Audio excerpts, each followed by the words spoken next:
Welcome to UGC NET class. நம்ம assistant professor அப்படிங்கிறதுக்கான exam. Assistant professor அப்படின்னா college, university, கல்லூரி, பல்கலைக்கழகத்தில் நம்ம பாடத்திட்டங்களை சொல்லி கொடுக்கறதுக்கு நம்ம தகுதியானவனை நம்ம போய் நிற்க போகிறோம். இப்போ இதை ஏன் அசிஸ்டன்ட் ப்ரொஃபஸர், துணை பேராசிரியர் ஏன் அப்படி சொல்கிறாங்க? இது டீச்சர்ஸ், ஆசிரியர்னு சொல்கிறாங்க. இதுக்கு என்ன வித்தியாசம்? எஜுகேஷன் அப்படிங்கிறது, கல்வி அப்படிங்கிறத ரெண்டா பிரிக்கலாம். Lower education, higher education. Lower education அப்படிங்கிறது நம்மளுடைய பள்ளிக்கூட படிப்பு, பேசிக்கு ஃபர்ஸ்ட்லேருந்து 12th வரைக்கும், +2 வரைக்கும் படிக்கிறோம் இல்லையா, ஸ்கூலில் படிக்கிறோம்ல, அதுதான். அங்கே இருக்கிறவங்களுக்குலாம் அங்கே சொல்லி கொடுக்குறவங்களுக்கு டீச்சர்னு பேர். அதுக்கப்புறம் ஹையர் எஜுகேஷன். ஹையர் எஜுகேஷன் அப்படிங்கிறது அது இரண்டாவது பகுதி. அந்த இடத்துக்கு தான், அந்த இடத்துல நமக்கு காலேஜ், யூனிவர்சிட்டி சொல்லுவோம், அங்கே ப்ரொஃபஸர்னு சொல்லுவோம். ஃபர்ஸ்ட் நம்ம போஸ்டிங், இப்போ டீச்சர்ஸ் அப்படின்னா டிஆர்பி எக்ஸாம் எழுதி டீச்சருக்கான கல்வி தகுதி அடிப்படையில் அவங்க அந்த தேர்வு எழுதி அந்த டீச்சர் ஆகுவாங்க. அதே போல நம்ம இந்த யூஜிசி நெட் எக்ஸாம் எழுதி நம்ம ப்ரொஃபஸர் ஆகிறோம். ஸோ ஸ்கூல்ல டீச்சர் ஆகிறதுக்கும் காலேஜில் ப்ரொஃபஸர் ஆகிறதுக்கும் ரெண்டுத்துக்கும் ஒரே மாதிரியான அப்ரோச் தான். எக்ஸாம் ஒரே மாதிரி தான் எழுதணும். அதுக்கான கல்வி திட்டங்களை நம்ம படித்து நம்ம அந்த எக்ஸாம் நம்ம எழுதணும். இப்போ இந்த யூஜிசி நெட் எக்ஸாம் எழுதுற நாம இதுல ஒரு ப்ரொஃபஸர் ஆகணும் அப்படின்னா முதல்ல ப்ரொஃபஸர் அப்படிங்கிறத யார் நம்பணும்? ப்ரொஃபஸர் அப்படிங்கிறத முதல்ல நீங்க நம்பணும். அதுக்கு என்ன பண்றது? இந்த நம்பிக்கை எப்படி வரும்? எப்படி உங்களை ப்ரொஃபஸர் அப்படிங்கிறது உங்களுக்கு அந்த நம்பிக்கை வரும் அப்படின்னா, எக்ஸாம்ல குவாலிஃபை பண்ணணும்னா எதுக்காக எக்ஸாம் குவாலிஃபை பண்றோம்? ப்ரொஃபஸர் ஆகிறதுக்கு. ப்ரொஃபஸர் ஆகணும்னா என்ன பண்ணணும்? முதல்ல ப்ரொஃபஸருங்கிற எண்ணம் நமக்குள்ளார வரணும். அந்த தகுதியை நம்மளே வளர்த்துக்கணும். எப்படி வளர்த்துக்கிறது? கண்ணாடி முன்னாடி எப்பெல்லாம் நிக்கிறீங்களோ, அந்த கண்ணாடியில எப்பெல்லாம் உங்களுடைய இமேஜ் தெரியுதோ அப்பெல்லாம் அந்த கண்ணாடியில இருக்கிற உங்களை நீங்க பார்த்து உங்களுக்கு நீங்களே சொல்லிக்கணும், அசிஸ்டன்ட் ப்ரொஃபஸர் எவ்வளவு கியூட்டா இருக்காரு பாரு அப்படின்னு. அசிஸ்டன்ட் ப்ரொஃபஸர் அப்படிங்கிறத உங்களுக்கு நீங்களே சொல்லி சொல்லி சொல்லி உங்களை நீங்க அப்படி சொல்லிக்கிட்டே இருந்தீங்கன்னா உங்க மனம் அதை முழுமையாக ஏற்றுக்கொண்டு நீங்க அசிஸ்டன்ட் ப்ரொஃபஸர் அப்படிங்கிற ஒரு தன்னுணர்வு உருவாகும். சிம்பிளா சொல்லணும்னா அசிஸ்டன்ட் ப்ரொஃபஸர் அப்படிங்கிற கெத்து வந்துடும் உங்களுக்கு. அசிஸ்டன்ட் ப்ரொஃபஸர் எப்படி நடக்கும்போது எப்படி நடப்பாங்க? கான்ஃபிடென்ட்டா நடப்பாங்க. எல்லா காலேஜில் ஸ்டூடெண்ட்டும் ஒரு மாதிரி நடந்துட்டு இருந்தா ப்ரொஃபஸர் ஒரு மாதிரி கெத்தா நடந்து போயிட்டு இருப்பார். அப்ப அந்த அசிஸ்டன்ட் ப்ரொஃபஸர் அப்படிங்கிற ஒரு தன்மை நமக்குள்ளார வர ஆரம்பிக்கும். அது யார் கொடுப்பாங்க நமக்கு? நமக்கு நாமளே உருவாக்கணும். ஐயா வேல்முருகன் ஐயா, வாழ்க வளமுடன் ஐயா, வாழ்க வளமுடன். நமக்கு அசிஸ்டன்ட் ப்ரொஃபஸருங்கிறது நாம தான் நமக்கு கொடுத்துக்கணும் ஃபர்ஸ்ட். இது எங்கேயாவது சிலபஸ்ல இருக்குமா, எங்கேயாவது சொல்லிக் கொடுப்பாங்களா அப்படின்னா பாடப்புத்தகங்கள் இதெல்லாம் இருக்காது. இது நமக்கு நாமளே தயார்படுத்திக்கணும். அப்பதான் நம்ம அசிஸ்டன்ட் ப்ரொஃபஸர் அப்படிங்கிறதுக்கான தகுதி நமக்கு வந்ததுன்னா இந்த பிரபஞ்சம் அந்த வழிகளை ஏற்படுத்தி கொடுக்கும். அது எப்படி சார் நடக்கும்? இதுக்கு பின்னாடி என்ன இருக்கு அப்படிலாம்? உண்மையா சார் அப்படியெல்லாம் சொன்னோம். உண்மைதான். உங்க இமேஜ் நீங்க கண்ணாடியில் நின்று பார்க்கும்போது இமேஜுக்கும் உங்களுக்கும் நடுவுல என்ன இருக்கு அப்படின்னா எம்டி ஸ்பேஸ் தான் இருக்கு. அந்த எம்டி ஸ்பேஸ்க்கு இன்னொரு பேரு பிரபஞ்சம்னு பேரு. அந்த எம்டி ஸ்பேஸ் தான் எல்லையற்று விரிஞ்சு இருக்கு. அந்த எம்டி ஸ்பேஸ்ல தான் இந்த ஒட்டுமொத்த உலகமும் இயங்கி கொண்டிருக்கு. அந்த எம்டி ஸ்பேஸ்ல தான் எல்லாமே இருக்கு. எம்டி ஸ்பேஸ்ல ஒண்ணும் இல்லை, எம்டியா இருக்குன்னு சொல்றோம். ஆனா இந்த எம்டில தான் எல்லாமே இருக்கு. அந்த வழியா தான் நீங்க சொல்ற வார்த்தை, உங்க இமேஜ பார்த்து நீங்க சொல்ற அந்த வார்த்தை அந்த எம்டி ஸ்பேஸ்ல தான் கேரி ஆகுது. இப்ப நான் பேசுறது உங்கள ரீச் ஆகுறது எதுல சேர்ந்துச்சு? எது மூலமா சேருது? ஸ்பேஸ் மூலமா, எம்டி ஸ்பேஸ் மூலமா தான் சேருது. உங்க ஃபேஸ என்னால பார்க்க முடியுது. என் ஃபேஸ உங்களால பார்க்க முடியுது. இது எங்கிருந்து வருது? இந்த ஃபோட்டோ அப்படின்னா, போஸ்ட் ஆஃபீஸ்ல கவர்ல போட்டு அனுப்புறோம்? கிடையாது. அப்ப இந்த எம்ப்டி ஸ்பேஸ் அப்படி ஒரு புள்ளி கூட மாறாம அப்படியே கொண்டு வருதுல்ல. அப்ப இந்த பிரபஞ்சம் வந்து நீங்க சொல்ல சொல்ல உங்களுக்கு அது ஏற்படுத்தி கொடுக்கும். ஸோ, அதனால இந்த முதல் தகுதிய நீங்க டெய்லி பிராக்டிஸ் பண்ணி வளர்த்துக்கோங்க. எக்ஸாம் போகுறதுக்கு இது ஒரு மிகப்பெரிய ஒரு தகுதி. இப்ப நம்மளுடைய பாடத்திட்டங்கள்ல பேப்பர் 1, பேப்பர் 2 இருக்கு. பேப்பர் 2ல முதல் யூனிட் நம்ம பார்க்கலாம். மெட்டீரியல் வந்து உங்களுக்கு கிளாஸ் ரூம்ல ஆட் பண்ணுவாங்க. கிளாஸ் ரூம்ல ஆட் பண்ணும்போது நீங்க கிளாஸ் ரூம்ல இருந்து படிச்சுக்கலாம்.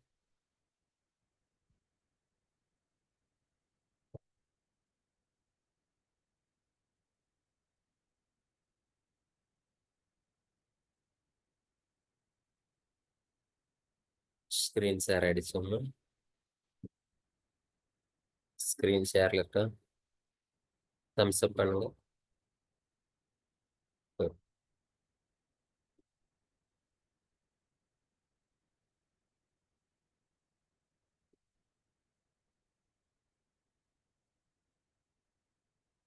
Fundamentals of yoga. This is first unit in the yoga. நமக்கு 2 பேப்பர் இருக்கு. First paper, second paper. First பேப்பர்ல ஜெனரலா இருக்கும். அதுல நமக்கு 10 யூனிட். செகண்ட் பேப்பர்ல 10 யூனிட். ஃபர்ஸ்ட் பேப்பர்ல இருக்கக்கூடிய 10 யூனிட்ல 50 கொஸ்டின் வரும். அதே போல யோகால 10 யூனிட்ல 100 கொஸ்டின் வரும். நம்ம ஃபர்ஸ்ட் யூனிட்டுக்கு ஃபண்டமெண்டல்ஸ் ஆஃப் யோகா அப்படின்னா யோகா பத்தின ஃபண்டமெண்டல்ஸ் அடிப்படையான விஷயங்கள் நமக்கு தெரிஞ்சிருக்கணும். அடிப்படையான விஷயங்கள்ல என்னென்ன தெரிஞ்சிருக்கணும்னு எதிர்பார்க்கறாங்க அப்படின்னு பார்த்தோம்னா, இந்த பாடத்திட்டம் என்ன வகுத்து கொடுக்கப்பட்டிருக்கு அப்படின்னு பார்த்தீங்கன்னா, history and development of yoga அப்படின்னா, history of yoga, then development of yoga. வரலாறு என்ன?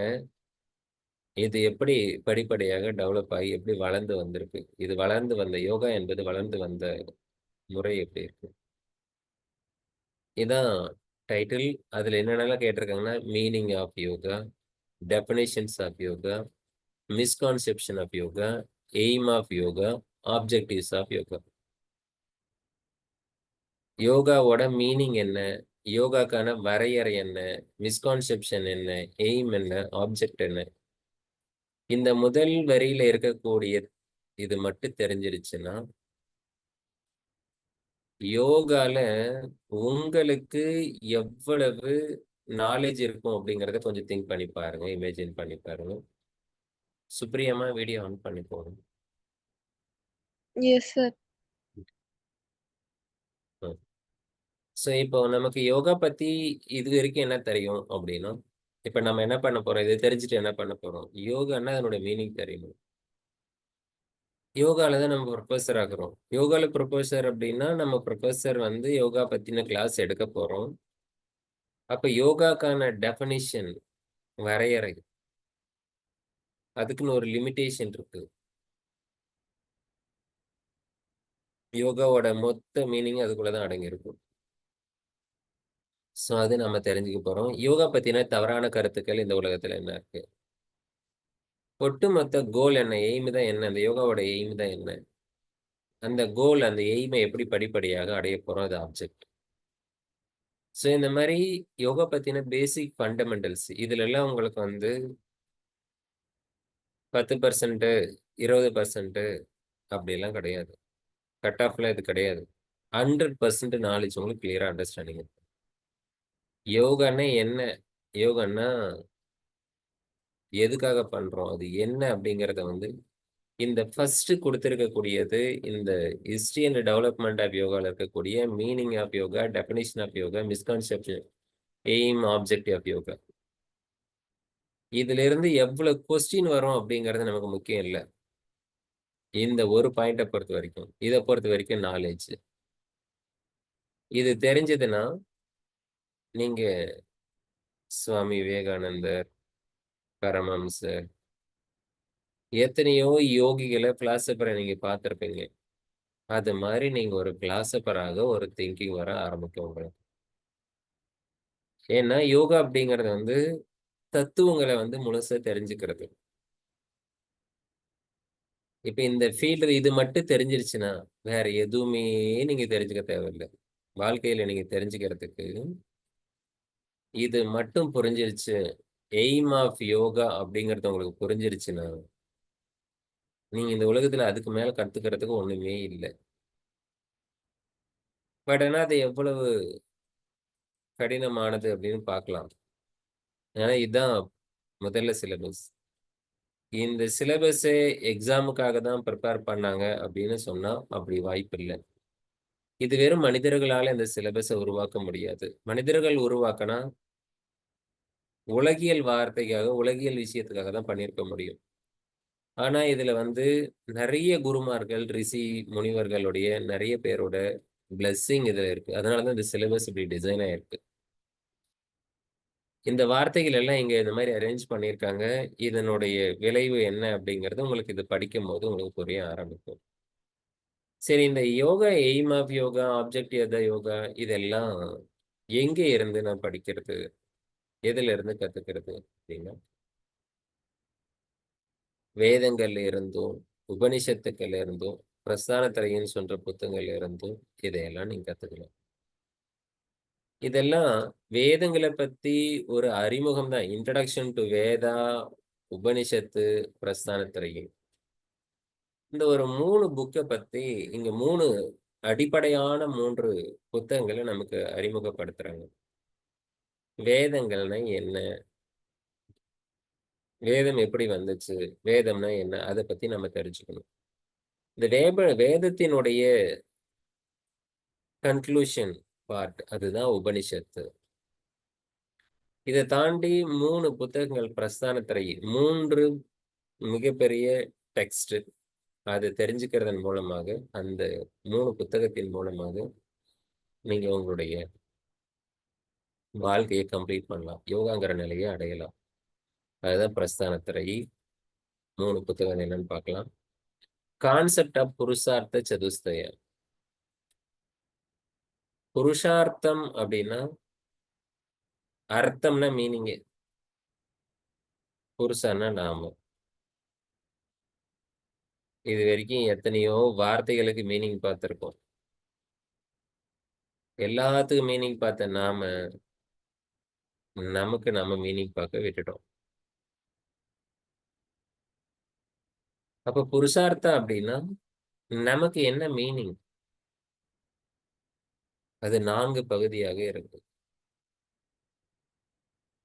இந்த புருஷார்த்த சதுஷ்டயா அப்படிங்கிறது புரிஞ்சா தான், இந்த உலகத்துல மத்தவங்க யாரு, நீங்க யாருன்னு உங்களுக்கு புரிய ஆரம்பிக்கும். புருஷார்த்தம் அப்படின்னு புரிஞ்சதுக்கு அப்புறம் தான், இந்த உலகத்துல நீங்க ஏன் அசிஸ்டன்ட் புரொஃபஸரா ஆகணும் அப்படிங்கிறது உங்களுக்கு புரிய ஆரம்பிக்கும்.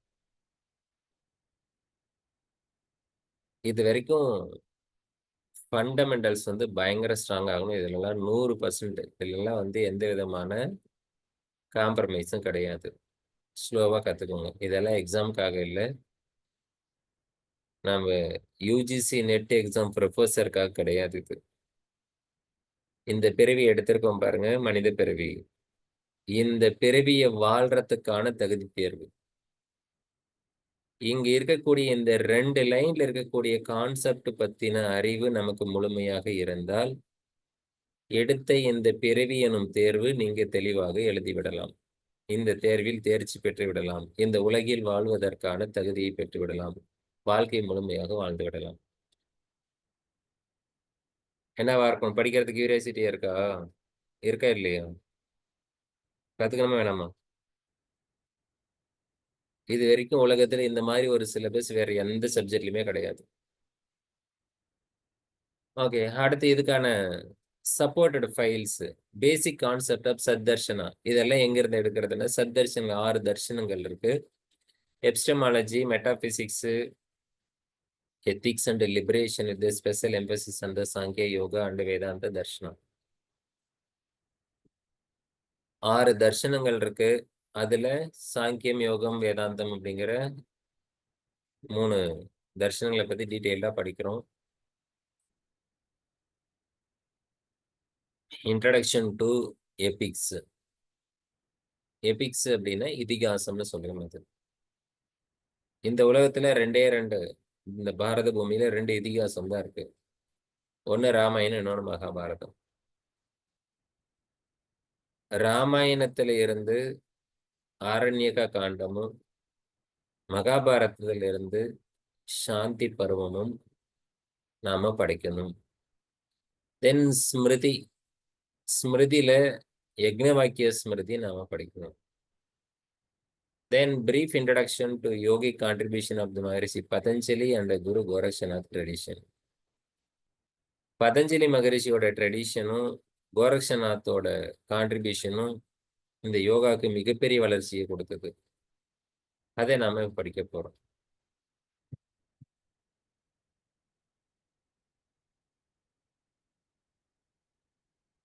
பிறகு yoga, Narada Bhakti Sutram, yoga in the literature of the saints Kabirdas, Tulsidas, Surdas. 3 saints அவங்க இந்த யோகா வளர்றதுக்காக கான்ட்ரிபியூட் பண்ணியிருக்காங்க. இது நம்ம டெக்ஸ்ட படிக்கிறோம். யோகா இன் மாடர்ன் டைம். இந்த மாடர்ன் டைம்ல யோகா அப்படிங்கிறது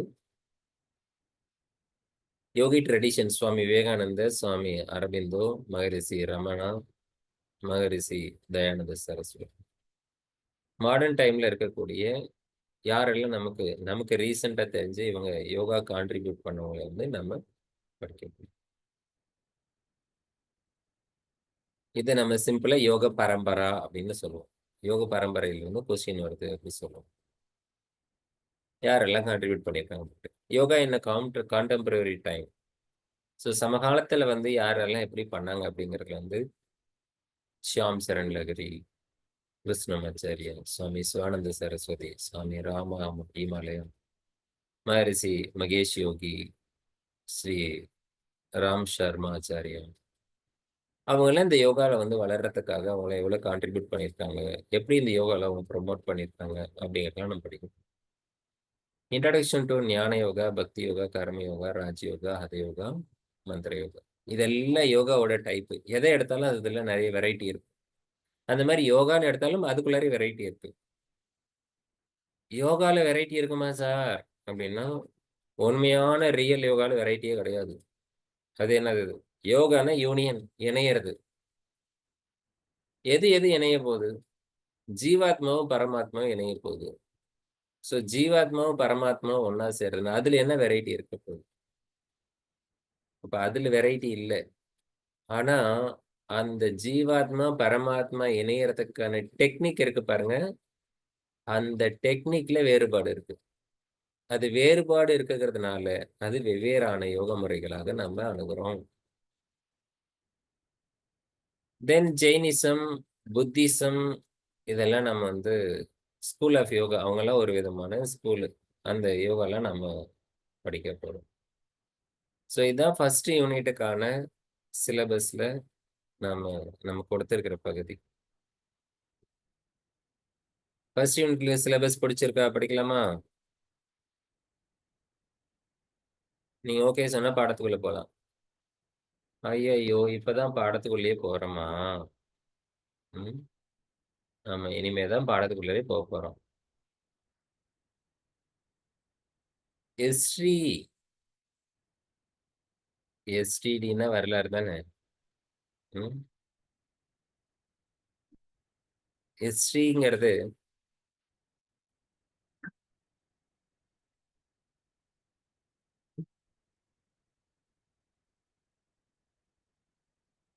யோகா அப்படிங்கிறது இந்த பாரத பூமி ஆகிய இந்தியான்னு சொல்லக்கூடிய, இன்றைய இந்தியான்னு சொல்லக்கூடிய இந்த ஏசியன் கான்டினென்ட்ல ஒரு பகுதி. இந்த இந்தியாங்கிற பாரத பூமியில தான் யோகா அப்படிங்கிறது உருவாயிருக்கு. இதுல எந்த விதமான டவுட்டும் கிடையாது.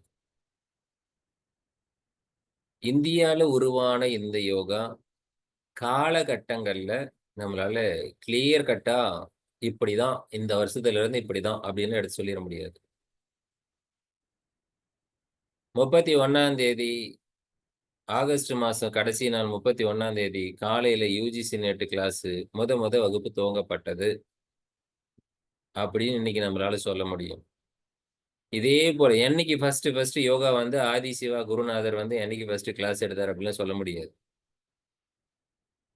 ஏன்னா காலங்கள் வந்து அந்த காலங்கள்ல வந்து இருந்த எக்யூப்மெண்ட்ஸா இருக்கட்டும், பொருள்களா இருக்கட்டும், அது எல்லாமே நமக்கு வரலாறு அப்படிங்கறது வந்து சில எவிடன்ஸ் அடிப்படையான ஆராய்ச்சிகளை கொண்டு வரையறுப்பாங்க. இந்த காலகட்டங்கள்ல இருந்திருக்கலாம் அப்படின்ட்டு. காலங்கள் முன்ன பின்ன இருக்குமே தவிர, பட் இது உருவானது இந்தியால அப்படிங்கிறதுல எந்த விதமான டவுட்டும் இல்ல. அப்படி உருவான இந்த யோகா வந்து எப்ப சார் பண்ணியிருப்பாங்க? ஆரிஜின் எப்ப யோகா பண்ணியிருப்பாங்க? யார் பண்ணியிருப்பாங்க? சரி. எப்ப பண்ணியிருப்பாங்க? யார் பண்ணியிருப்பாங்க? அப்படிங்கிறதுல யார் பண்ணியிருப்பாங்கிறத அப்புறம் பார்க்கலாம். இதுக்கான எவிடன்ஸ் யோகா எப்ப பண்ணியிருப்பாங்க அப்படிங்கிறதுக்கு, நாம இருக்கிற காலம் வந்து எங்க இருக்கிறோம்னா, இப்ப நம்ம மாடர்ன் பீரியட் அப்படிங்கிற இடத்துல இருக்கிறோம். இந்த மாடர்ன் பீரியட் அப்படிங்கிறது, இப்ப இருக்கிற காலத்த இதான் மாடர்னைஸ். எப்பேர்ப்பட்ட மாடர்னைஸ் பண்ணியிருக்கோம். யோகாங்கிறது எங்க நடக்கும்? யோகா எங்க சொல்லிக் குடுப்பாங்க? யோகா எங்க படிப்பாங்க? குருகுலத்துல படிப்பாங்க. குருகுலம் எப்படி இருக்கும்? இதுவரைக்கும் குருகுலத்த எப்படி பார்த்திருக்கோம் நம்ம? ஏதோ ஒரு ஓலை குடிசை இருக்கும். அது எங்கேயோ ஒரு காட்டுல இருக்கும். மரத்தடியில இருக்கும். அங்க ஒருத்தர் தாடி வச்சு உட்கார்ந்திருப்பாரு. அங்க 2, 3 பேர் குடிமை வச்சு உட்கார்ந்திருப்பாங்க. இப்படிதான் யோகா படிக்கிறது இருக்கு. இதுதான் ஆன்சியன்ட் காலத்தோட யோகா படிக்கிற யோகா கல்வி இடம். இப்ப எப்படி இருக்குது? நம்ம உட்கார்ந்திருக்கிறோம். சோஃபால உட்கார்ந்திருக்கோம். பின்னாடி ஒரு சோஃபா செட் இருக்குது. ம். இப்ப இருக்கிற குருகுலம் மாடர்னைஸ்டா இருக்கு. அதுவும் எல்லா யோகா கத்துக்கக்கூடிய யோகா ஸ்டூடெண்ட்டும் ஒரே இடத்துக்கு போகணும்னு அவசியம் கிடையாது. அங்கங்க வீட்லயே இருந்துகிட்டு, நம்ம எல்லாமே ஒரே இடத்துல சேர்ந்துக்கிற மாதிரி ஒரு செட்டப்ப கிரியேட் பண்ணியிருக்கோம். இதெல்லாம் மாடர்ன். இப்ப இருக்கக்கூடிய இந்த மாடர்ன்ல இப்ப நம்ம பண்ணக்கூடிய யோகா என்னென்ன யோகா பண்ணோம், எல்லா யோகாவும் இப்ப நம்ம படிக்க போறோம். இந்த பீரியட்ல இருந்து கொஞ்சம் முன்னாடி போனோம் அப்படின்னா, இந்த மாடர்ன் யோகாவே எப்ப டெவலப் ஆயிருக்கு அப்படின்னா, 1863க்கு அப்புறம் இது வந்து ரொம்ப மாடர்னைஸ் ஆகுது. கிரியா யோகா. பாபாஜியோட பாபா படமெல்லாம் பார்த்திருப்பீங்களா? ரஜினி படம். அதுல வராரு இல்லையா ஒரு பாபா. அவரோட ட்ரெடிஷன்ல வரதான் கிரியா யோகா அப்படின்னு சொல்லுவாங்க. இன்னும் கொஞ்சம் முன்னாடி போனோம்னா, 800 ஆண்டுகள்ல இருந்து 1700 வரைக்கும். இப்ப நம்ம 2024ல இருக்கோம். 800வது வருஷத்துலருந்து 1700வது வருஷம் வரைக்கும் போஸ்ட் கிளாசிக்கல் பீரியட் அப்படின்னு பேரு. போஸ்ட் கிளாசிக்கல் போஸ்ட்ன்னா பின்னாடி. ப்ரீன்னா முன்னாடி. கிளாசிக்கல் பீரியட அடிப்படையாகக் கொண்டு, இந்த கிளாசிக்கல் பீரியட்ல இருந்து கொஞ்சம் பின்னாடி அதுக்கப்புறம் இந்த ஹத யோகா அப்படிங்கிறது வந்து ரொம்ப பரவலா இந்த யோகாவ பண்ணியிருந்திருக்காங்க. ஹத யோகா டெவலப் ஆனது இப்பதான் டெவலப் ஆனது அப்படின்னா, ஹத யோகா டெவலப் ஆனது அது திரிவேத காலங்கள்ல இருக்கக்கூடிய ஆரம்பத்துல இருந்தே இருந்திருக்கு. ஆனா, அது வந்து பிராக்டிஸ்க்கு வந்து பண்ணது வந்து இந்த காலகட்டங்கள்ல தான் மக்கள் வந்து அதிகமா பண்ணியிருக்காங்க. அதுக்கப்புறம் அது இன்னைக்கு வரைக்கும் கன்டின்யூ ஆயிட்டு இருக்கு. இப்ப நம்ம கிளாசிக்கல் பீரியட வந்து ஒரு முக்கியமான காலகட்டம்னு பார்க்கிறோம். கிட்டத்தட்ட 100, 150 ஆண்டுகள்ல இருந்து நம்மளுடைய அதாவது பிசி இதெல்லாம் பிசி அப்படின்னு சொல்லுவாங்க. பிஃபோர் கிரைஸ்ட் அப்படிங்கிறது. அந்த பிசில பார்த்தீங்கன்னா, ஒரு 200 ஆண்டு முன்னாடி இன்னைக்கு இருக்கக்கூடிய 2024 ஆண்டு.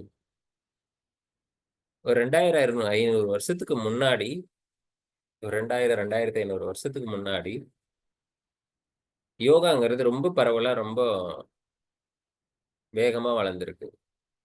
எல்லாராலும் பண்ணப்பட்டிருக்கு. இந்த கிளாசிக்கல் பீரியடுங்கிறத தான் பதஞ்சலி யோகா பீரியட்ன்னு சொல்றோம். மகரிஷி பதஞ்சலி வாழ்ந்த காலத்துல தான் புத்தம், ஜெயினிசம் புத்தர் வாழ்ந்திருக்காரு. ஜெயினிசம் ஜெயினர் வாழ்ந்திருக்காங்க. இன்னைக்கு வரைக்கும் நாமளும் வாழ்ந்துட்டு தான் இருக்கோம். எல்லாரும் இருக்கோம். ஆனா இது டெவலப் ஆகி அதிகமா பரவலா பண்ண இடம் வந்து இந்த காலகட்டங்கள் தான்.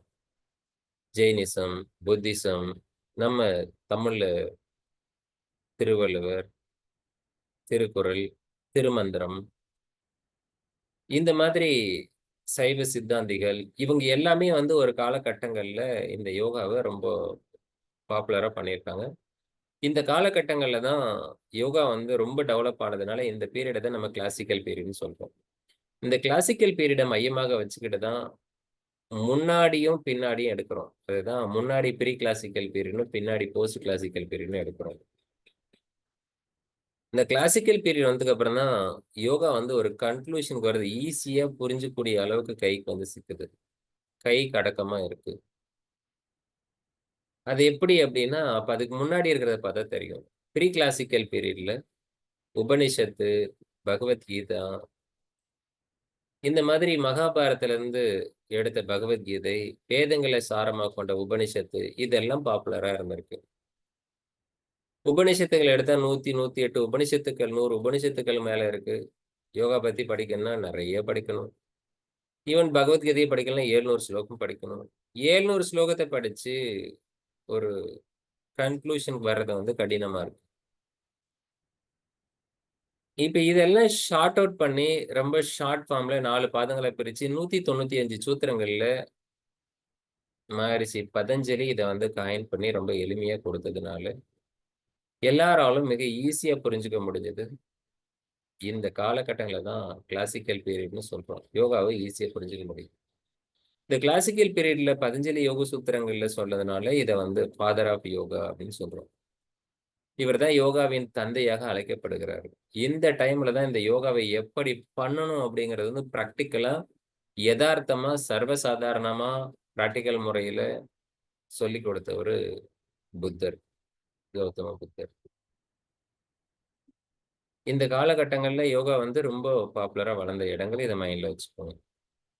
இந்த classical period, pre classical period முன்னலாம் என்ன சார் இருந்திருக்கும்? யோகா யார் சொல்லிக் குடுத்திருப்பாங்க? வேதங்கள் தான் இருந்திருக்கும். வேதங்கள் காலகட்டங்கள்ல பிசில இன்னைக்கு நம்ம 2000 வருஷத்துக்கு இருக்கோம். பிசி அதுக்கு முன்னாடி ஒரு 3000 வருஷத்துக்கு முன்னாடி வரைக்கும் நீங்க போனீங்கன்னா, அவ்ளோ காலங்கள் வந்து வேதங்கள் தான் இருந்திருக்கு. அதுக்கு முன்னாடியும் வேத காலங்களுக்கு முன்னாடி ப்ரீ வேதிக் பீரியட்ன்னு சொல்றோம். இந்த வேத காலங்களுக்கு முன்னாடி ப்ரீ வேதிக் பீரியட்லயும் யோகா அப்படிங்கிறது பண்ணதுக்கான எவிடன்ஸ் கிடைச்சிருக்கு. இந்தஸ் வேலி சிவிலைசேஷன் நாகரிகம் அப்படிங்கிறது உருவான போது, மனிதன் எப்பொழுது மனிதனாக வாழ ஆரம்பித்தானோ, எப்பொழுது மனிதன் வந்து நாகரிகம் வளர்த்து, கூட்டாக சேர்ந்து, குடும்பமாக வாழ ஆரம்பித்தானோ, அப்ப காலகட்டங்கள்லயே மனிதன் யோகா பண்ணியிருக்காங்க. அதுக்கான எவிடன்ஸ் எல்லாம் வச்சு தான் இந்த காலகட்டங்கள்ல யோகா பண்ணியிருக்காங்க அப்படிங்கிறது நமக்கு எவிடன்ஸா கிடைச்சது அடிப்படையா கொண்டு, இந்த காலங்கள இப்படி நம்ம பிரிக்கிறோம். இதில இருந்து உங்களுக்கு கொஸ்டின் வருமான்னா, வராது. இதுவரைக்கும் வரல. அப்ப கொஸ்டின் வராதது எதுக்கு சார் சொல்லிக் குடுக்குறீங்க? அப்படித்தானே? நமக்கெல்லாம் எக்ஸாம்ல இருக்க இந்த மைண்ட் வந்து எக்ஸாம்ல மட்டும் தான் இருக்கும். எப்படியாவது எக்ஸாம் பாஸ் பண்ணிடணும். எக்ஸாம்ல பாஸ் பண்றதுலாம் எய்ம் இல்ல. யோகாவ முழுமையா தெரிஞ்சுக்கிறது தான் நம்முடைய எய்மு. யோகா முழுமையா தெரிஞ்சுக்கிட்டீங்கன்னா, எக்ஸாம்ங்கிறது உங்களுக்கு சர்வசாதாரணமா ஆயிடும். நீங்க டிகிரி முடிச்சுட்டு இருக்கும்போது, டிகிரி முடிச்சுட்டு நீங்க ஒரு இடத்துக்கு போயிட்டு இருக்கீங்க.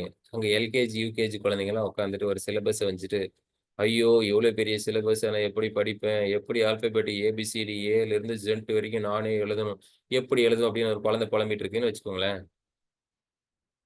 நீங்களும் அந்த குழந்தை கூட சேர்ந்து புலம்புவீங்களா? ஐயோ! ஏபிசிடிங்கிறது ரொம்ப கஷ்டம். அதெல்லாம் நம்மளால எழுத முடியாது. அப்படி நீங்களும் சொல்லுவீங்களா என்ன?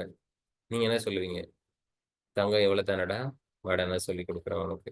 ஏபிசிடி ஈஸி அப்படின்னு சொல்லிக் குடுப்பீங்களா? சொல்லிக் குடுக்க மாட்டீங்களா? அந்த மாதிரி தான் எக்ஸாம். அது ஒரு எல்கேஜி குழந்தை. அது ஒரு யுகேஜி குழந்தை எக்ஸாம்ங்கிறது. சரியா? அந்த குழந்தைய பார்த்துலாம் பயப்படக்கூடாது. நாமெல்லாம் டிகிரி படிக்கிறவங்க. நமக்கு யோகா வந்து முழுமையா தெரிஞ்சுக்கணும். யோகா பத்தின ஐடியா இருக்கணும். இப்ப யோகா இப்படிதான் காலகட்டங்கள்ல வளர்ந்திருக்கு. ஏன்னா காலகட்டங்கள் எக்ஸாக்ட்டா இல்லாததுனால, இந்த காலகட்டங்கள்ல கொஸ்டின் கேட்கறது சிரமம். ஆனா, இதனுடைய அரேஞ்ச்மெண்ட் பெரிவேதிக் பீரியடு, வேத முன்காலங்கள், வேத காலங்கள், வேத காலத்துக்கு அப்புறம் இந்த கிளாசிக்கல் பீரியட், அதுக்கு முன்னாடி பின்னாடி இருக்கு, அது பின்னாடி மாடர்ன் இருக்கு. இப்போ இந்த அரேஞ்ச்மெண்ட்டை மைண்ட்ல வச்சுக்கோங்க, எப்படி யோகா டெவலப் ஆகி வந்திருக்கு அப்படிங்கறத பார்த்துக்கோங்க. இந்த மெட்டீரியல்லாம் உங்களுக்கு கிளாஸ் ரூம்ல ஆட் ஆயிரும். நீங்க அதுக்கப்புறம் நீங்க அப்படியே ரிப்பீட் பண்ணிக்கலாம், படிச்சுக்கலாம்.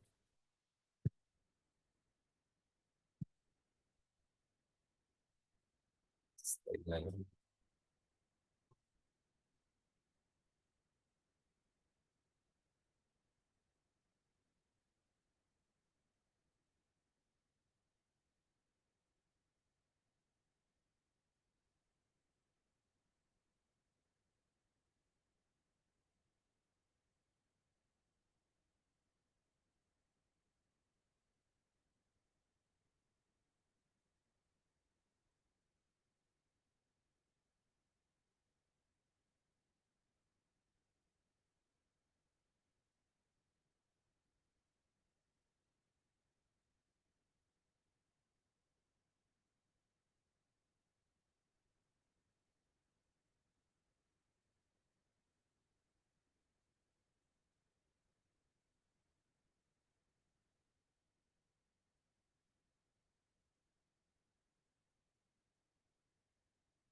ஸோ இன்ட்ரடக்ஷன், யோகா பத்தின அறிமுகத்துக்குள்ளார வரலாம். Yoga being widely considered as an immortal cultural outcome of the Hindus Saraswati Valley civilization.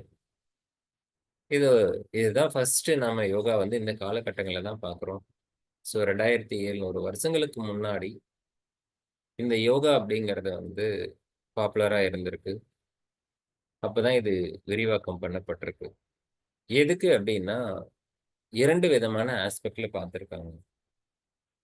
இந்த உலகியல், இந்த வாழ்க்கை அப்படிங்கிறது மனிதனுக்கு வந்து மனிதன் வந்து எதுக்காக வாழ்றோம் அப்படிங்கிறத வந்து கவனிச்ச இடம், காலகட்டங்கள். நீங்க நம்மளுடைய முன்னோர்கள் எப்படி வாழ்ந்திருப்பாங்க அப்படிங்கிறதுக்கு இமேஜின் இமேஜின் பண்ணி பார்த்தீங்கன்னா, சில பழைய படங்கள்லாம் பார்த்திருப்பீங்க. அதை பேஸ் பண்ணி தான் உங்களுடைய சிந்தனை போகும். ஆரம்பத்தில் மனிதர்கள் எப்படி இருந்திருப்பாங்க? பரிணாம வளர்ச்சியில ஓரறிவு தாவரம், புழுவு, பூச்சி, விலங்கினம் வரைக்கும் உருவாகி, அப்புறம் மனிதன் வந்து பரிணாம வளர்ச்சியில மனிதன் வந்திருக்கணும். அப்ப ஆரம்பத்துல இருந்த மனிதர்கள் எப்படி இருந்திருப்பாங்க? இப்ப நமக்கு டார்வின் தியரி பிரகாரம் நாமெல்லாம் குரங்குல இருந்து மனிதனாக வந்தோம். எந்த ஒண்ண நாம பயன்படுத்தலனாலும் அது தேஞ்சு போயிடும். அப்படி என்னதான் சார் தேஞ்சு போச்சு? மரத்தினுடைய கிளைகள் மேல உட்காரும்போது பேலன்ஸ் பண்றதுக்காக வால் தொங்கிட்டு இருந்தது. மரத்து மேல இருக்கிறவன் கீழ இறங்கி தரைக்கு வந்த பிறகு, அங்க பேலன்ஸ் பண்ண வேண்டிய அவசியம் இல்ல. வாலு தொங்க வேண்டிய அவசியம் இல்ல. அது சும்மா இழுத்துக்கிட்டு வர வேண்டிய அவசியம் இல்ல. அப்ப வால் எல்லாம் சுருங்குது. வாலுங்கிறது சுருங்கி போச்சு. ஆனா, வாலுங்கிறது நமக்கு இருக்குது. கொஞ்சம் வாலுத்தனம் மட்டும் இருக்குது. ஸோ குரங்குல வந்து அப்ப குரங்கா இருந்த நாம வந்து, விலங்குகள்ல வந்து நேராக நிமிர்ந்து நடக்கக்கூடிய அளவுக்கு பரிணாம வளர்ச்சியில நேரா நிமிர்ந்து மனிதன் நிற்கும்போது, அதனுடைய அடுத்த கட்ட வளர்ச்சியை அடையும்போது, விலங்குகளிலிருந்து வேறுபட்டு, இந்த மனிதன் வெறும் விலங்கு போல பிறக்கிறது, இனப்பெருக்கம் செய்யறது, வாழ்றது, இறந்து போறது. இப்படிதான் மனிதன் வாழ்ந்துட்டு இருக்கான்.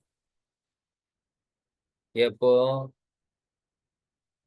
10,000 15,000 வருஷத்துக்கு முன்னாடி எல்லாம் இப்படிதான் மனிதர்கள் வாழ்ந்திருக்கிறாங்க. அதுல அந்த காலகட்டங்கள்ல இப்ப இந்த மனிதன்னா என்ன?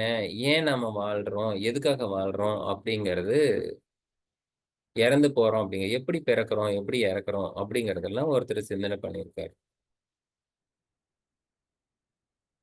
அப்படி சிந்தனை பண்ணவர் தான் யாரோ ஒரு மனிதருக்கு, இப்படி மனிதனாகி உருவான விலங்கிலிருந்து மனிதனாகி வாழ்ந்த ஒருத்தருக்கு,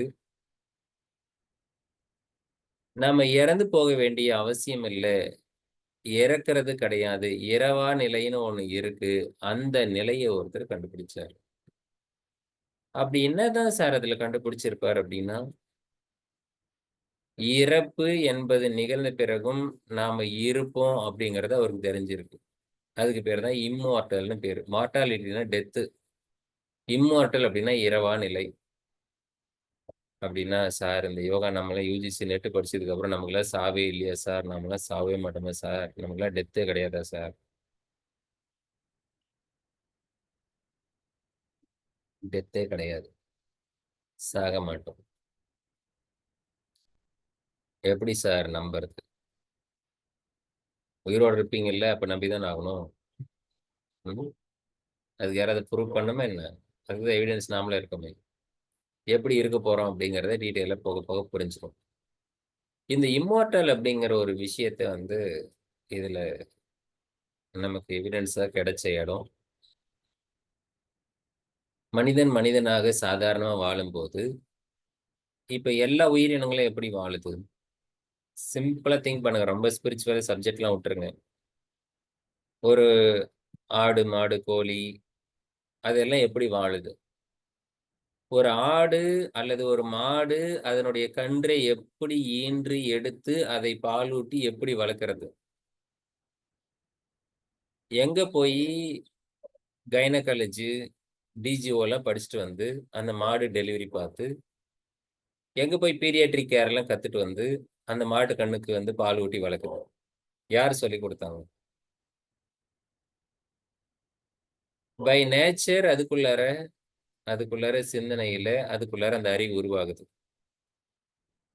அதனுடைய கண்ணு போட்ட உடனே, அது வலியில எழுந்து இருந்து தவிச்சாலும் கூட, திரும்ப வந்து அந்த மாட்டு கன்னுக்குட்டிய அத அரவணைச்சு, அது பக்கத்துல கூப்பிடுது. கொஞ்ச நேரத்துல அந்த கன்னுக்குட்டி எழுந்து நின்னு போய், அந்த மாட்டு கன்னுக்குட்டி போய், அந்த மாடுகிட்ட பால் குடிக்குது. இந்த மாட்டு கன்னுக்குட்டி அந்த மாட்டு கன்னுக்குட்டிக்கு யார் சொல்லிக் குடுத்தாங்க? இதுதான் உங்க அம்மா. இதுதான் நீ பால் குடிக்கணும். இங்க பால் குடிச்சா நீ வளரப் போற. அப்படின்னு அந்த மாட்டு கன்னுக்குட்டிக்கு யாரு சொல்லிக் குடுத்தது? அப்ப இயற்கையில இயல்பாகவே சில விஷயங்கள் உள்ளார்வே அறிவாக இருக்கு. இது புரியுதா உங்களுக்கு? ஒரு குழந்தை பொறந்த உடனே அது அழுது. அது அழுந்தா நமக்கு வந்து அரவணைப்பு கிடைக்கும், பால் கிடைக்கும்னு ஒரு குழந்தைக்கு தெரியுது. யார் சொல்லிக் குடுத்தாங்க?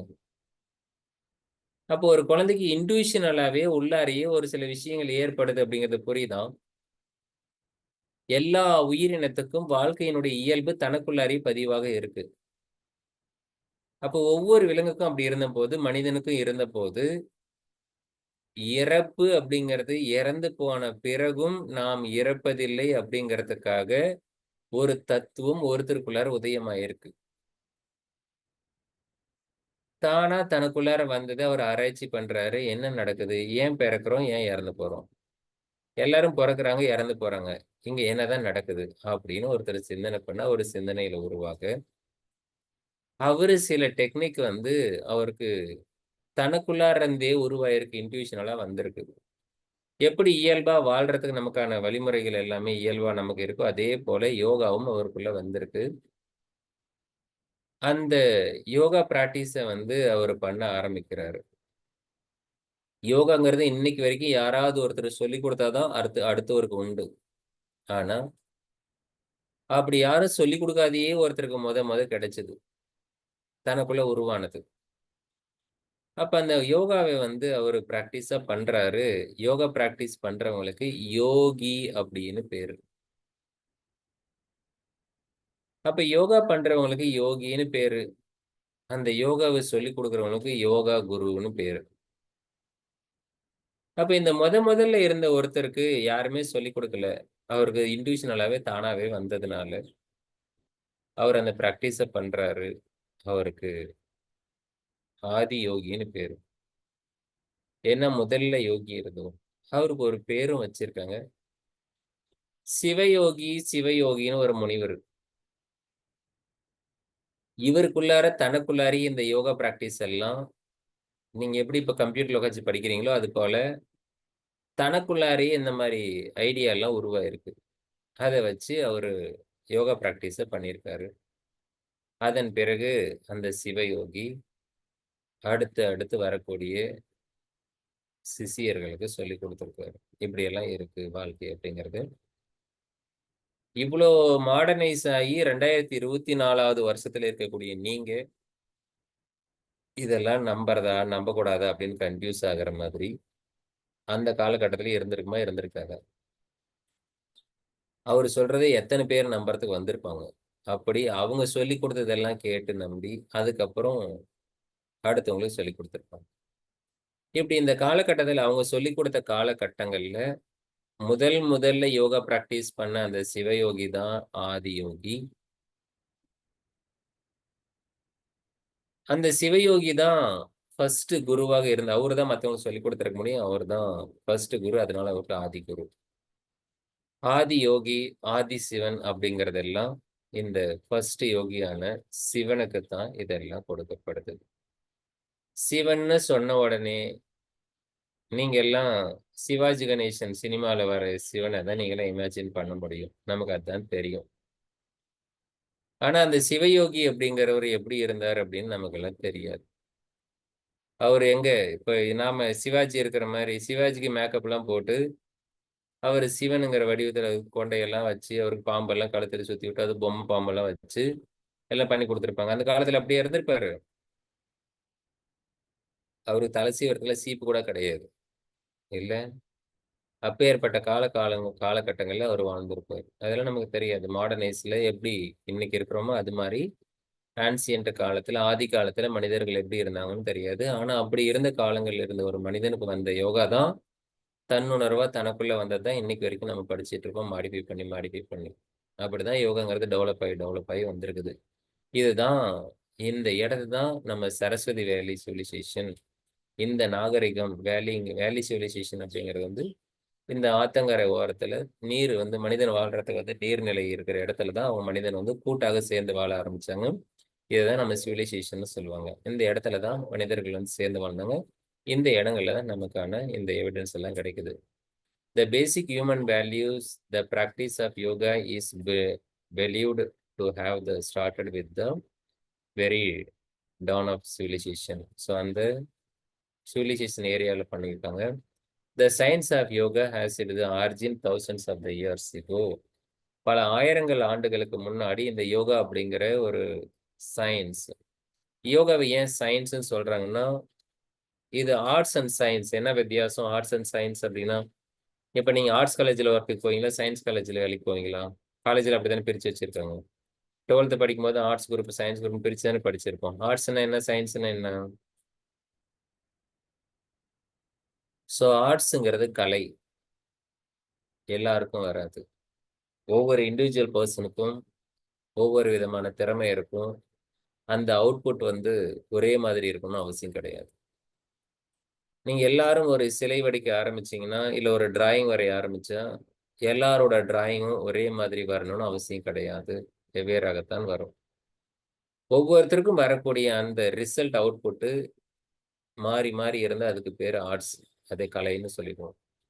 ஆனா, ஒரு எக்ஸ்பெரிமென்ட்ட பண்ணா, சாம்பார்ல உப்பு அள்ளி போட்டா உப்பு கரிக்கும். இது யார் அள்ளி போட்டாலும் கரிக்கும். ஒரே ரிசல்ட் தான். அப்ப இதுக்கு பேரு தான் சயன்ஸ். அப்ப யோகா அப்படிங்கிற ஒரு ஒரு பிராக்டிஸ நீங்க பண்ணும்போது, அதுக்கு ஒரு ரிசல்ட் கிடைச்சது. அது யாரு பண்ணாலும் கிடைச்சது. அப்படி யாரு பண்ணாலும் கிடைச்சது அப்படிங்கிற விஷயத்த வந்து, பல 1000 ஆண்டுகளுக்கு முன்னாடி நமக்கு எவிடன்ஸா கிடைச்சதுனால, இந்த யோகா சயன்ஸ்ங்களுடைய ஆரிஜின் வந்து 1000 ஆண்டுகளுக்கு முன்னாடி இருந்திருக்கு அப்படிங்கிறத வந்து நாம அங்க உறுதிப்படுத்திக்கிறோம். இந்த Shiva is seen as the first yogi or Adi yogi அப்படிங்கிறது இந்த சிவயோகி அப்படிங்கிறது தான் இந்த இடத்துல கொடுக்குறோம். இவர் தான் ஆதி குருவாக இருந்திருக்காரு. இன்னைக்கு ஆதியோகி அப்படின்னு என்ன ஞாபகம் வரும்? இந்த 21st செஞ்சுரியில ஆதியோகி அப்படின்னு சொன்னா நேரா கோயம்புத்தூர்ல இருக்கிற ஜக்கி வாசுதேவ் மட்டும்தான் உங்களுக்கு ஞாபகம் வரும். அவர் வச்சிருக்கிற ஆதியோகி சிலை தான் ஞாபகம் வரும். எப்படி சினிமா காலங்கள்லாம் வந்ததுக்கு அப்புறம் சிவா அப்படின்னு சொன்னா சிவாஜி கணேசன் ஞாபகம் வந்தாரோ, அப்படி ஆதியோகின்னு இப்படிதான் ஞாபகம் வரும். அதெல்லாம் கற்பனை உருவம் தான். ஆதியோகி எப்படி இருந்திருக்காரு அப்படின்னு, சிவன் எப்படி இருந்திருப்பாருன்னா, ஒரு ஹியூமன் வேல்யூ அவ்வளவுதான் நீங்க கொடுக்க முடியும். ஒரு மனிதனாக பார்க்க முடியும். அவர் யோகியா இருந்திருக்கார். ஒரு முழுமையான மனிதனாக இருந்திருக்காரு. அவ்வளவுதான். உருவத்தில் இல்ல, தன்னுடைய மனதளவுல முழுமை அடைஞ்சிருக்காரு. இத்தனை 1000 ஆண்டுகள் கடந்து வந்தும் கூட மனிதன் இன்னும் முழுமை அடையவில்லை. இன்னும் மனிதனாக ஆகவில்லை. எதை வச்சு சார் சொல்றீங்க? அடுத்த பக்கத்துல வரும். புருஷார்த்த சதுஷ்டயம் வரும். அப்ப பார்க்கலாம். The several thousands of years ago on the bank of lake Kanthi Sarovar அப்படிங்கிற ஒரு இடத்துல, இந்த இமயமலையில இருக்கக்கூடிய ஒரு இடத்துல இந்த ஆதி யோகி உட்கார்ந்து அவர் யோகா சொல்லி கொடுத்தாரு. யாருக்கு சொல்லி கொடுத்தாரு அப்படின்னு சொன்னா, சப்த ரிஷிகளாகிய 7 ரிஷிகளுக்கு இவர் யோகாவை சொல்லி கொடுத்தாரு அப்படிங்கிறதுக்கான எவிடன்ஸ்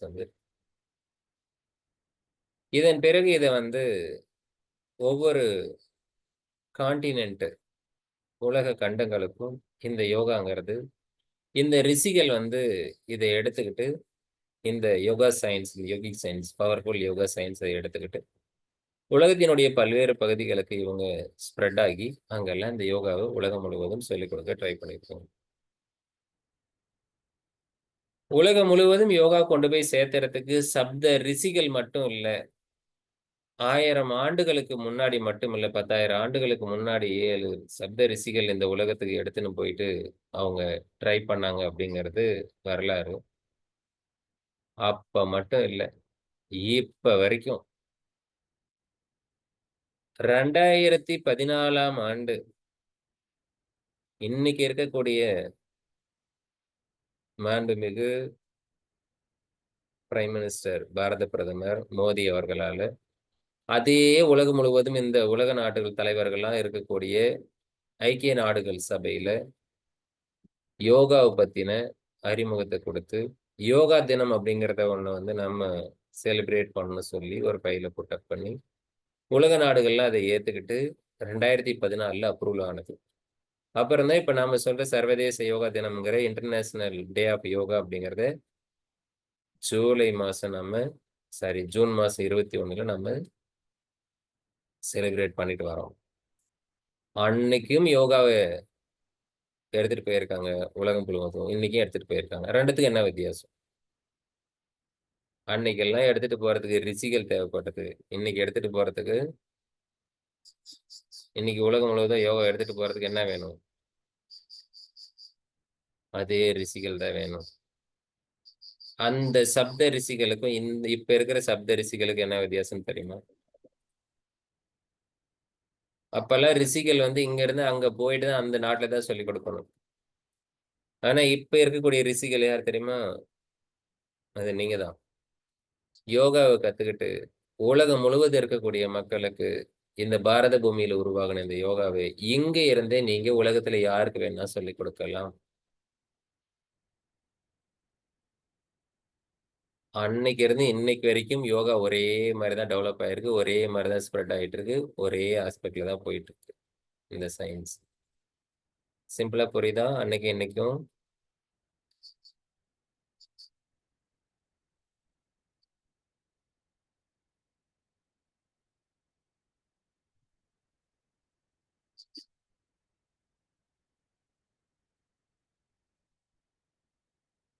நாகரிக காலகட்டங்கள்ல இது வளர்ந்து வளர்ந்து அதன் பிறகு இந்த யோகா அப்படிங்கறத இப்ப வேதம் அப்படிங்கறத வேத காலங்களுக்கு வருவோம். வேத காலங்கள்ல யோகாங்கிறது எப்படி வந்துரும்? இந்த சப்த ரிஷிகள் யோகாவை போய் எல்லாருக்கும் சொல்லி கொடுத்த போது அவங்களோட சேர்ந்து சில பேர் உட்கார்ந்து கண்ண மூடி உட்காந்து இவங்க அந்த யோகாங்கிற சயின்ஸ ஃபாலோ பண்ணும்போது, சில ரிஷிகள், சில முனிவர்களுக்கு காதுல சில சவுண்ட் கேட்டிருக்கு. சப்தங்கள் கேட்டிருக்கு. அந்த சப்தங்கள் வந்து ஒரு ஸ்லோகமாக பாடி பார்க்குறாங்க. திரும்ப திரும்ப கேட்குது. அத பாடுறாங்க. அந்த பாடுன அந்த பகுதிகளுக்கு வேதங்கள்னு பேரு. இது யாருமே சொல்லிக் குடுக்கல. கண்ண மூடி உட்கார்ந்திருக்கும்போது தானா காதுல கேட்குது. காதுல கேட்கறதுக்கு சான்ஸ்கிரிட்ல சிரவணம்னு பேரு. இப்படி சிரவணமாக கேட்டது இத வந்து சுருதி அப்படின்னு சொல்றாங்க. சுருதி அப்படின்னா தெரியும் தானே?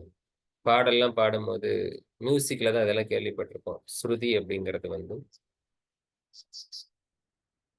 ஸ்ருதி அப்படின்னா, சுருதி மிஸ் ஆயிடுச்சு அப்படி சொல்லுவாங்கல்ல. இசையில இருக்கக்கூடிய ஒரு பகுதி. அந்த மாரி ஒரு கானம் போல அவங்களுக்கு அது கேட்குது. அத வந்து அவங்க மெமரைஸ் பண்றாங்க. திரும்பி அவங்க அத ரிப்பீட் பண்றாங்க. அடுத்த ஜெனரேஷனுக்கு சொல்லிக் குடுக்குறாங்க. அதுல என்னதான் இருக்கு அப்படின்னா, ஒரு மனிதன் எப்படி வாழணும் அப்படிங்கிற வாழ்க்கை முறை அதுல இருக்கு. மனிதன் எப்படி உருவானான்? மனிதனுடைய வாழ்க்கை முறை என்ன? மனிதன் எப்படி வாழ்ந்து முடிக்கணும்? இந்த உலகம் எப்படி உருவானது? இந்த பிரபஞ்சம் எப்படி இருக்கு? இந்த உலகத்தினுடைய தோற்றம் என்ன? இதனுடைய முடிவு என்ன? மனிதனுடைய தோற்றம் என்ன? இதனுடைய முடிவு என்ன? இதனுடைய இறுதியான நிலை என்ன? எல்லா விஷயங்களும் அந்த அந்த பாடல்கள்ல இருக்கு. இப்படி கேட்ட இந்த பாடல்கள தான் வேதங்கள்னு சொல்றோம். இந்த வேதங்கள், இந்த பாடல்கள் அடுத்த ஜெனரேஷனுக்கு சொல்லிக் குடுக்குறாங்க. இது யாரும் மனிதர்களால ஃபர்ஸ்ட்டு சொல்லப்பட்டதல்ல. காதுல கேட்ட சப்தம். அதனால இது சுருதி அப்படின்னு சொல்றோம். இந்த சுருதியில இன்னொரு பகுதியும் காதுல விழுது. அது என்ன அப்படின்னா, இந்த வேதத்தினுடைய சாரம். என்ன கன்க்ளூஷன் அப்படிங்கிறத வந்து கடைசி பகுதியும் அவங்களுக்கு கிடைக்குது. அத வந்து உபனிஷத்துன்னு சொல்றாங்க. இந்த வேதங்கள், உபனிஷத்து இத 2ம் சேர்த்து இத நாம வந்து ஸ் சுருதின்னு சொல்றோம். இந்த சுருதியில தனக்குள்ள கேட்ட விஷயங்கள அவங்க மைண்ட்ல வச்சுக்கிட்டு மத்தவங்களுக்கு சொல்லிக் குடுக்க ஆரம்பிச்சாங்க. அத கொஞ்சம் மாடிஃபை பண்ணி சொல்லிக் குடுக்க ஆரம்பிச்சாங்க. அந்த மாடிஃபை பண்ணதுக்கு பேரு ஸ்மிருதி அப்படின்னு பேரு. சுருதியில இருந்து ஸ்மிருதியா கன்வெர்ட் ஆகுது. இப்ப நீங்க முன்னாடி இருக்கிறத பார்த்து அப்படியே படிக்காம, நான் உங்களுக்கு கொஞ்சம் மாடிஃபை பண்ணி சொல்றேன் இல்லையா? எனக்குள்ள இருக்கிறதும் நான் சேர்த்து வச்சு உங்களுக்கு சொல்றதுனால, இத வந்து நாம ஸ்மிருதி அப்படின்னு சொல்றோம். அப்ப ஸ்ருதியில இருந்து ஸ்மிருதி.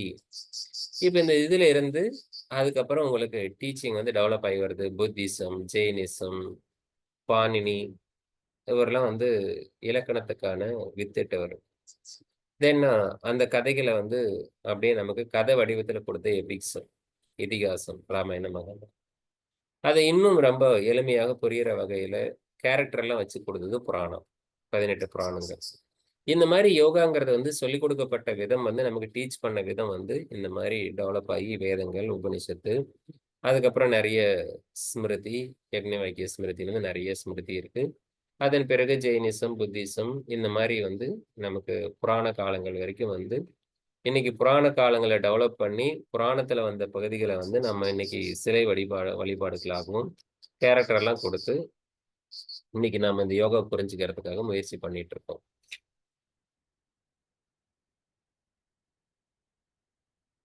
விடிகாலையில 4, 4:30 மணிக்கு எழுப்பி, கொண்டாந்து கம்ப்யூட்டர் முன்னாடி உட்கார வச்சு, இந்த மாரி வரலாறு வகுப்பெல்லாம் எடுத்தா எப்படி இருக்கும்? தூக்கம் தூக்கமா வருதா? ம். டீ, காஃபி ஏதாவது ஆர்டர் பண்ணவா? காலையில டைம் இல்லையா? ஓகே. உங்களுக்கு 5 மினிட்ஸ் பிரேக்கு எடுத்துக்கோங்க. ஒரு 5 மினிட்ஸ் பிரேக் எடுத்துட்டு,